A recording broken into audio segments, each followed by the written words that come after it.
right, so we're back with another episode of Teacher Nerds. I'm Ron Nober. I'm Joe DiPaolo. I teach technology, 3rd grade to 8th grade. I'm a 3rd grade teacher. So let's start the show out like we always do. And Joe, you came up with our topic for 2 yes more, 1 no way today. What do you got? Breakfast edition, Ron. All right, one of my favorite meals. Love to go out to breakfast, especially on vacation, little out to breakfast kind of thing. Find those little nooks. Yep, absolutely. All right, so let's go ahead and we'll get started. You want you go first today? Yeah. Okay.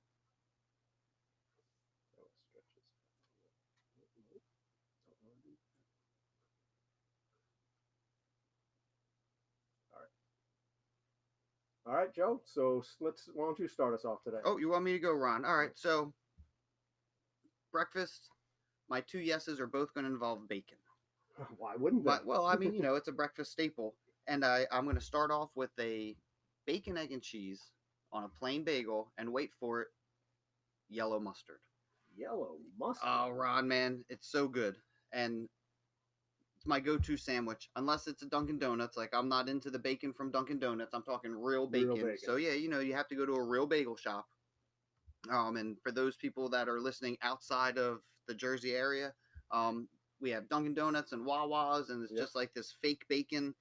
So you have to find a real Jersey bagel place, and the bacon's delicious. So bacon, egg, and cheese on a plain bagel, yellow mustard, choice number 1. All right, I'm going to give that a try someday. It's delicious. It's especially at the beach. All right. So speaking of the beach, there's a place in Ship Bottom, and it's got the best fresh squeezed orange juice, and I like to accompany that with a bacon omelet with a side of bacon. Bacon omelet with a side of bacon. Oh, Ron, it's delicious. Ooh, all right. It's maybe not the best meal if you're working on your heart healthy diet, but you know what? As a cheat meal, and bacon's delicious. So that would be my second meal. Now my 1 no way, scrapple. Scrapple. Yeah. I can't do it, Ron. Yeah, I understand that. Now a lot of people might not even know what scrapple is. It's a kind of Pennsylvania, Philadelphia area. Really? Staple. So it's very much like pork roll? Yeah, like kind of like pork roll. Yeah. A local fan favorite. Yeah, kind of everything but the pig except the oink. Yes. And put it into a gelatin kind of patty, gelatinous mass, and fry it up. Can't do it. Yeah, and I mean, and my girlfriend loves it. I can partake a little bit, but when we go out, that's her staple. She, especially the places that do scrapple well. Right. Yeah, she loves it, and I can't stand it. Can't stand to look at it. Can't stand to smell it. But so that's going to be my 1 no way. All right. So my 2 yes more. One would have to be from a local place here. Give a shout out to Vincenttown Diner. They have some of the most amazing pancakes, and they have all different varieties. My go-to would be they have a sweet potato pancake. Okay. Which is, you don't even need to put syrup, butter, anything on these pancakes. Really? They are moist, fluffy. They're a little sweet from the sweet potato. Okay. So their pancakes are unbelievable.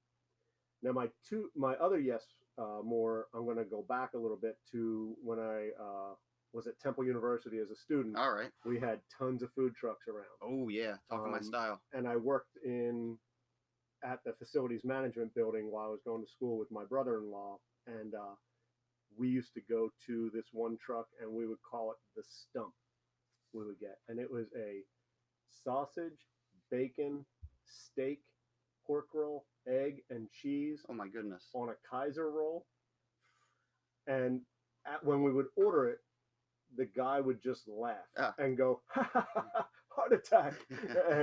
and he would, that would be what he did when he was making it and giving it to us. Now, we wouldn't eat it every day. Right. Okay. So a treat. But a little treat. It was Would you put amazing. Ketchup on it? Nothing. Oh, just man. a little salt, pepper. Really? That's all you needed. What kind of steak? It was like cheesesteak steak, like steak and steak. Okay. On there, and man, it was delicious. I'm gonna go try the sweet potato pancakes. Ron, I don't think I'm going to the stump, man. Woo! All right. My no way. I'm not a big cream cheese fan. So like a bagel and cream cheese. Really? Wow. I'll do it a little bit, but I would never. That wouldn't be my first go-to. Okay. So. Huh. That's interesting, man. Being at the beach and being close to the beach, and even around here, there's good bagel shops. shops. Yeah, I know. I mean, I like a good bagel. I'd like bagel a little butter cream on cheese. it. Okay. You know what I mean? Okay. I'm not a big cream cheese. Now, my wife loves bagel and cream cheese. Yeah. All right, so there we were. Yeah. So today we're going to talk about whole brain teaching. It's been around since 1999. Chris Biffleś. Yep, Chris Biffleś. And it looks like, I was looking at the website. There's a whole crew now connected to whole brain teaching. There's a lot more. I guess, when did we get into it? A couple years ago. Yeah, I mean, I started really looking at it probably when I first started teaching in 2011. Okay. So I had started looking at it then, but it's definitely taken off and almost taken a life of its own now. Like it's all over. It's a lot different than when I first started going into it. Right. But websites, videos, there's a lot out there to help you through it. So they do a lot of call and response and hand gestures, and one of the things that got me interested was my master's thesis was on the use of gestures in teaching, and how it helps you recall things, and that's the premise of whole brain teaching. Exactly. Left side and right side, right? Yeah. Coming together. And I know you've used portions of it as I have, and I think you're probably now in a regular classroom where I'm a special area teacher. I think you get to use it a little more than I do. But tell me how much easier it is for you when my kids come in there to already have it under their belt and to know what to do and how to do it. Yeah. I mean, and really, the one thing I like about it is you can go and take little portions of it. You don't have to do the whole program, and that's kind of what I'm getting at is when your students come to me for technology, it's very easy for me to get their attention because we do the class yes. And do you want to explain a little bit about class yes? I think class yes is just that quick, simple response, and it's more than just talking. When the teacher calls class, the students respond with yes, but they're looking for you, so they have to first find you with their eyes, and then their hands are coming together. Excuse me, and they. And typical whole brain teaching, they want the kids to fold their hands. Right. You know what? And as any teacher would, make it work for you. Yeah, right. Exactly. So their hands, they're coming together. So there's a little bit of motion. They're looking for you. And it's a quick way to get their attention. And it's cool that once you master that, you make it fun. So during the holidays, it's class dreidel, and yes, we made it out of clay, or class Santa. Yes, ho ho ho. Yep. We bring it into writing fairy tales now, so it's class Once Upon a Time, and they respond yes in a land far, far away. Oh, that's awesome. Very cool. And it is, and it's a great way, a quick attention getter that doesn't take a lot of time. Right. And I think what really gets the kids interested is they're looking to see, they're really listening to hear what you say so they can get the right response. Because like I used to do, I would, sing class in like an opera voice. Yep, and they respond. And they would have to sing yes in an opera voice. And I might say class 5 times in a row, and they have to respond yes 5 times in a row. So it makes it fun for them. Well, it's like a game. Their attention. Yeah, it's a game. It's a game, Yep. And let's face it, you make class enjoyable, you get kids interested a little bit easier. And one of the things I like to add into that is after they say yes, what I do is I wait a period of time, and I almost wait until it's a little bit uncomfortable and awkward. Okay. To where people are looking around going, what's he waiting for? Okay, yeah. But by that time, I have everybody's attention, and they're really wondering, like, what is going on here? Those awkward pauses, good and wait time. It makes for that everybody's really listening at that point. Right, you have them. Yep. You have them, and what's great is we could kind of bleed right into the next the scoreboard.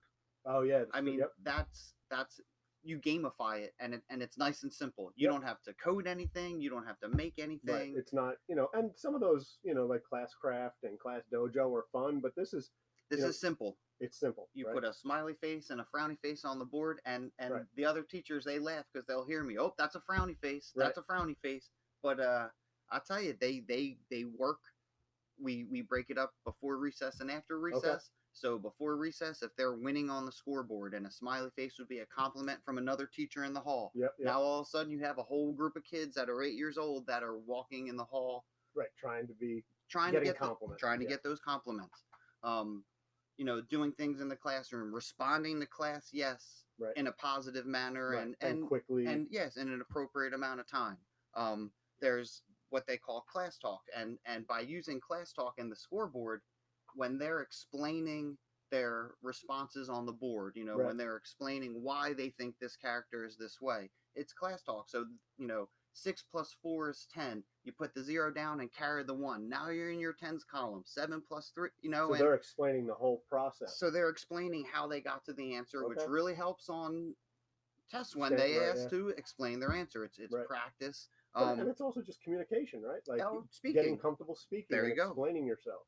And they get more smiley faces than frowning faces on the board. They get a minute of extra recess. Cool. And that 1 minute of recess that you lose, you make up for with so much time not saying, stop talking.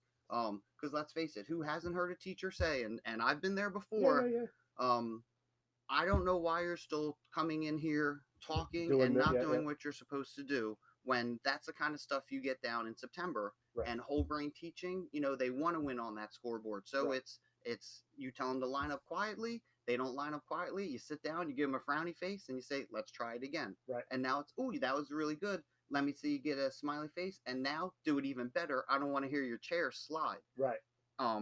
So the the gamifying of it, and it's great to be the teacher to want to win, because next thing you know, not that you want to beat a bunch of little 8-year-olds, but it's great when they beat you. Absolutely. Because you have a class then that is ready to listen. They're doing things the way they're supposed to do, and teaching can start. And I know, like, when we started with this, like Chris Biffleś talks about, you never want there to be a huge gap between who's winning and who's losing, right? So you always find a way to, just a little improvement in them doing something, they get a point. Right.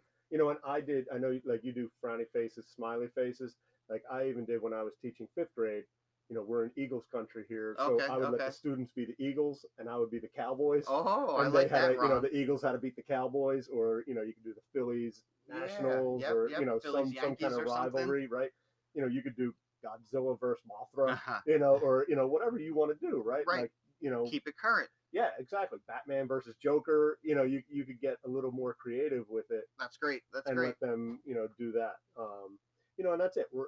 The one thing I do love about what he does is, and whole brain teaching does, it's not trying to get kids to pick the best kids or the kids who are doing best. It's all about just seeing improvement. Well, and that's why I like we do those 5-finger woos, right? So a kid can give a great explanation and get up in front of the class and do things on the board and talk about things, and that deserves a 10-finger woo or a 5-finger woo, which then would get it prompts kids to want to go do something and put themselves at risk, because now they can earn a smiley face for the class.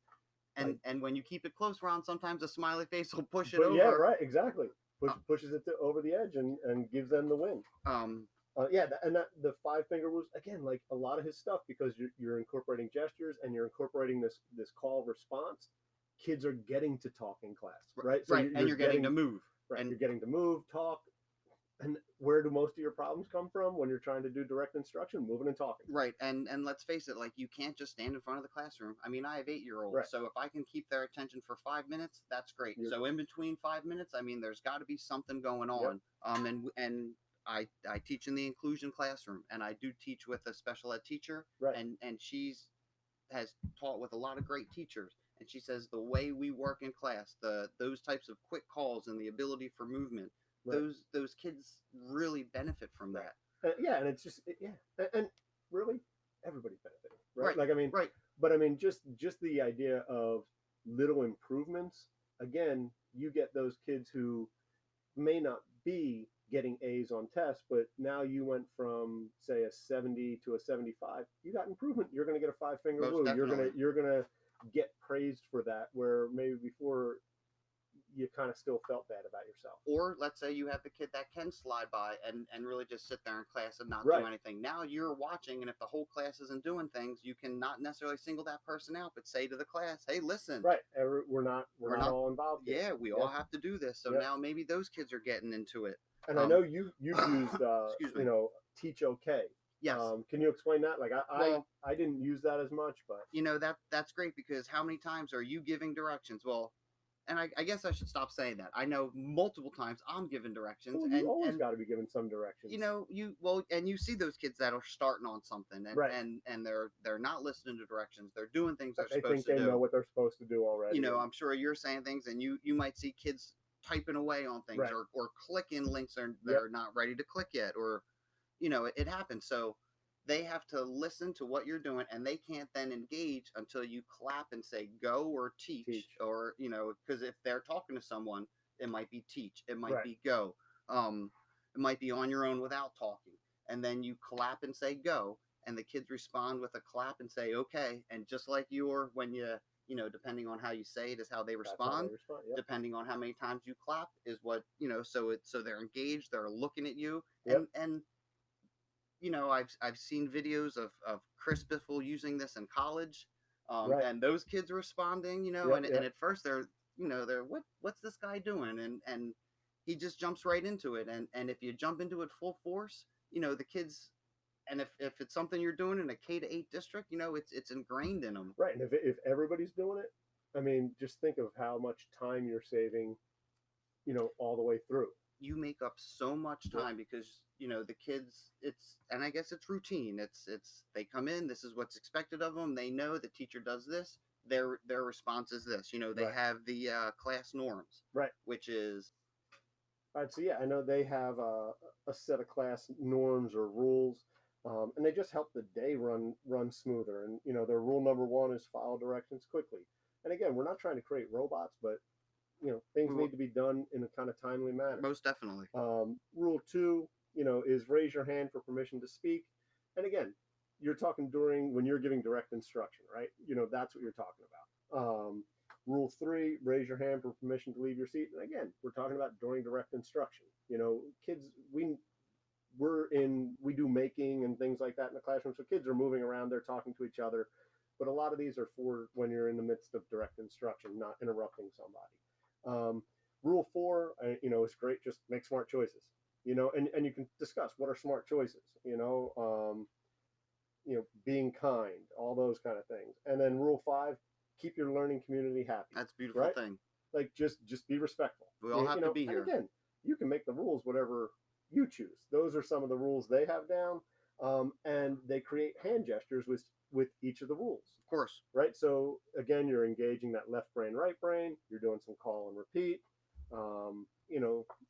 Again, you make the rules and norms whatever you want them to be in your classroom. And when you're going over those norms, when you're going over those hand gestures, to have them follow along with mirrors and words. So they're following you like in a mirror. They're doing every gesture you do. Okay. When you do mirrors and words, it's every gesture and everything you say. Cool. And it's just a way to get them talking, and it's fun. And they start to learn the rules. Right. We like to use mirrors and words when our objective's on the board. Okay. And because you can tell the students the objective, but now you have, if you do mirrors and words, today we are, and there's all the gestures associated with it. Learning to use strategies to solve problems with fractions, and you start them off in the beginning of the year using mirrors and words, teaching them about the gestures and the objective. Right. And then they internalize it, and by the end of the year, they're doing it on their own. Right. As an exit ticket, maybe explain to the class what'd you do using mirrors and words. That's awesome. It is. And it gets them involved. It's we talk moving, talking. Right. It's a great way to keep them engaged. And one of the things, and I don't know if you use this, but I used it when I was teaching fifth grade, was the super improvers wall. Okay. And it's kind of like I did it as like a belt type system, like almost like a martial art, right? They would move from white belt all the way through to black belt. Oh, and very cool. It was I haven't used based on individual achievement, and you can make it whatever you want. Like you could make it from whatever you would call like a beginning surfer, because I know you're a surfer, up to pro. Right. And kind of everything in between. And what you do is it's based on individual achievements. It's not based on, did you get 100 on a test? Did you improve from the last time? Were you kinder today than you were another day? So, and what happens is if they get 5 stars on a level, they move another level. Again, you're gamifying things, right? Love it. And you could do it as, You could set personal records or personal goals or class goals. Okay. Some, they have some recommendations. Again, you can come up with whatever you would like as a teacher, but some of their examples for individual goals would be like using sentence variety in your writing, increasing your use of adjective and descriptive words. All right. Mastering math facts. I know, I love that. you guys, multiplication is, you guys are doing that it's a standard by the end of third grade, most definitely, to have them memorized. Collaborative learning energy. Are you a good collaborator in a team? Do you use insightful questions or multi-sentence answers? Nice. And then you could have class goals, and they have some examples of those. And again, come up with what you want, but kindness. Do you praise classmates? Do you use please and thank you and you're welcome? I love it. Do you have good sportsmanship? Are you a good leader? Maybe can you mentor someone in the lower grade or someone who's struggling? And, right? Like these are all great ideas that I definitely think would help definitely our school. Absolutely. With everything that's going on now. And I mean, these are great ideas, and these are things you want to see kids doing. Right. And one of our district goals or our goal this year, or our theme this year was kindness. Right. So, and it's going to be for the next few years, I would think. So, great way to incorporate that. And again, it's individual. You're not all you're looking for is improvement. Right. I guess it's not just individual, it's just improvement. That's what you're looking for. And that's one of the things I loved about this, because when I was teaching 5th grade, you would have kids who maybe weren't the most academic, but they showed improvement. So they were moving up the ranks just as much as some of the really, really bright kids or, academically advanced kids were moving up the ranks. And sometimes the academically advanced kids, sometimes think they can kind of skirt by, or we're not challenging them with something. So then they would have to work, because it's all based on improvement. You can't it's not just that you got 100 on a test. Did you maybe explain your answers better this time? Did you, it's all that improvement, and that's what we're looking for. Yeah, you give every kid an opportunity to achieve success in the classroom. Right. And then they have a new whole section on character education, which I thought was, amazing. Well, this episode is going to come out in August. Right. Is it towards the end of August? Yeah. And now it's June. It's the beginning of June, and after this episode and after preparing for this episode, I am going to jump back into it. And one of the things this summer is, I think I was maybe, based off everything that he has, maybe an intermediate whole brain teacher. Okay, right. They kind of have levels. Yeah, or what they would consider. I have to up my game, because there's, number one, they changed the class norms. Right. Change those around a little bit. And the fact that there is now this character education. Yeah, and I think it's cool. And it's simple things, right? Using please, using thank you and you're welcome. Trying to make somebody feel good, who maybe has made a mistake. They have a call out. If somebody makes a mistake, you say, "Hey, you're still cool," and everybody in the class can give that call out before you kind of help with a mistake. Yeah. And I know you've done the woo, and I love the one they have is help me. So if a student's struggling to get an answer, he can say help me, and you get a group of students who are near him kind of come around and give suggestions, or near him or her come around and give suggestions. And then when they're ready to then re-engage with the class, they give a class, and everybody has to respond with that yes, and then they give that answer. I love it. I love it. And again, as a teacher, we start to scaffold it, right? So we say, "Oh, help me," when we're trying to do something, get the kids to come around. Right. Well, we do during our spark time, when a student has a problem, and as a teacher you're working with a group or already working with a student, the kid can put up a folder. Okay. And that's it's just like that thing. signal. And I saw that last night. I said, okay, we are using bits and pieces of this. But I saw that and said, "Ooh, you know what? Now I can incorporate it, or now I have at least an idea to incorporate it even further." Right, outside of their spark time or their making time. Yeah, and I mean, like I said, I think the great thing about this is you can go to and look at their website and choose bits and pieces. If I was going to say anybody to start something, class yes. Most definitely. And the website set up, it is very user friendly. It's easy to see everything we talked about. There's links up at the top. And I know, they have, or Chris Biffleś has, a few books. Yes. Yep. There's whole brain teaching. There's 122 amazing games. and I think there was one more that is just recent, has just come out, and it's called Fast Track: 7 Steps to Teaching Heaven. And it's got a lot of resources in there. So I just think, to start off the year, try something from Whole Brain Teaching. I think would be amazing. You'll make up so much time. Yep. With getting these routines down, and it helps you have an organized classroom and doing it in a fun manner, right? Instead of the kids coming in and this being here are the rules and going through just a list of rules. We're going to have fun with it. Because you can even create rules with your class, and 9 times out of 10, you're pretty much going to be able to work his norms into those rules, because that's just the way a classroom should run. Right, and that's what I used to tell the kids in 5th grade, like, to keep your dear learning community happy. Any rule that we didn't specifically go over, if it isn't helping our class, you're not doing that rule. You're not keeping that norm with us. Yeah. So it just kind of all flows together.